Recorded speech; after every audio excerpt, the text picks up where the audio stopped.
It's absolutely beautiful. But I don't think you've ever, maybe one, Florida, I can think of her name right now. That's part of our intake process. We always, look at, What coverages? is there business personal property? Is there contents? Is there things like that?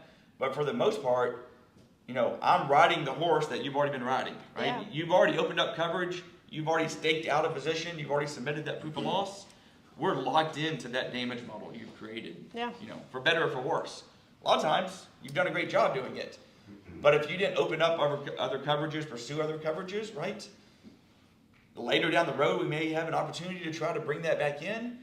But if we're raising that for the very first time, 18 months after the claim's been filed, a lot of times it's too little too late. And they're definitely not flood claims, because flood must be submitted all together at one time. You can't not affect a single coverage that you plan on affecting.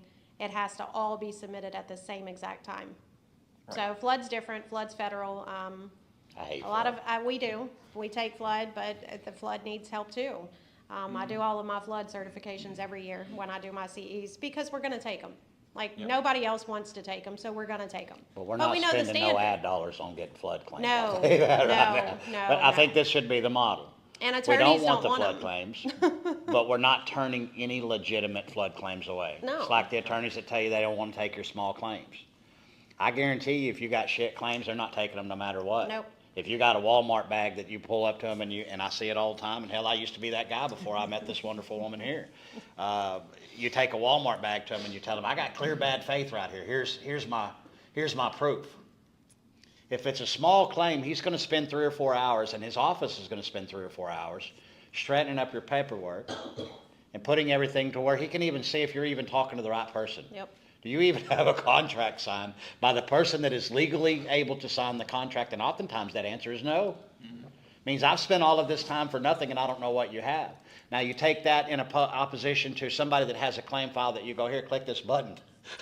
You click that button and pap, here comes everything that you've done. Complaints that you filed, the contract that you signed, the deck pages, everything that's on that damn claim. It doesn't matter if it's small or not. He knows immediately whether he wants to take that claim or not. And if you, who have a lot of power but don't realize that you have power. Sean is one of the best men I've ever met in my life. And I don't say that lightly. I've met a lot of people. I know a ton of people. I do a lot of business.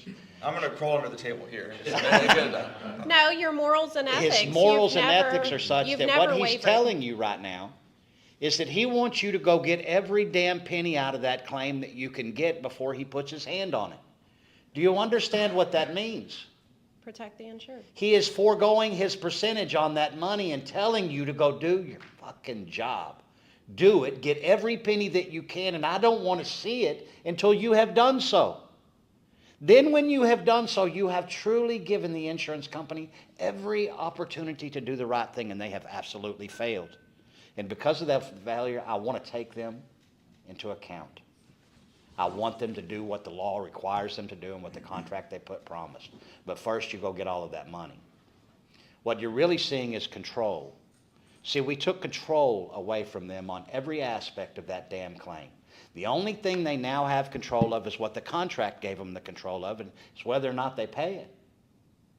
And if they don't pay it, then there has to be a consequence for them, and it has to happen quickly. You get an engineer's report, and it's 120 pages of shit saying that we don't pay. And you don't respond to that engineer's report. Sean doesn't have the luxury of responding for you. The response has to come directly from you, and it has to come right after it occurred. They can't get the trial, and then you bring out the engineer's report, and it's a straight farce. And if you'd have ever looked at it, you'd have got past that second page where that beautiful stamp is at, and you looked at it, you'd have went, this shit doesn't even make logical sense. But you didn't say that in writing, and you didn't put a rebuttal to the insurance company. So when the insurance company gets it, and Sean says something, this is a bunch of shit, yes, that holds some weight.